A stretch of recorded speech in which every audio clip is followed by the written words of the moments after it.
Okay, so if you want to either deck mount an analog rain gauge or mount it to a wooden fence, what you want to do is make sure that you have at least a couple inches of, have it at least a couple inches above, so that way rain doesn't splash into it. I have it several inches above. I have it marked at like the 1.5 inch rain line here is what I decided to use. Also, if you were to have this completely level here, water could also run off into the rain gauge and then it would be really inaccurate. And you want to make sure that you get one that has screw holes like this to where you can just slip it off of the screws every time that you need to drain the water out.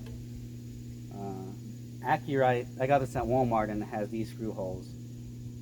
But I noticed at Lowe's they had a different model, same brand, Accurite, but it had like two of these screw holes, which means you would have to actually unscrew it every time you want to empty it, and that would be a real pain.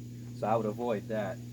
You want to make sure you leave a little bit of room when you screw in your screws so that you can slip it on and off every time. You don't want to screw in the screws too tight. So it looks like this one from Walmart is a model 4320. The camera's a little blurry here, but yeah, it looks like 4320. That's what it looks like when you buy it. The front side's pretty plain. And the screws that I got at Lowe's are, it says Flat Phillips Hillman brand, number 8 by 1 inch, and they fit perfectly. So that's what the screws look like. And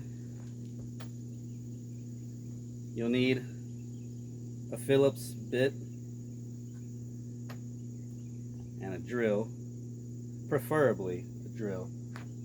If you wanted to, you could just use like a Phillips head screwdriver, and you could just turn it by hand if you don't have a drill. That would be the less expensive option if you don't already have a drill. It's just a little bit more work, but it still works. So anyways, that's what you need to do to deck mount or fence mount on wood an analog rain gauge.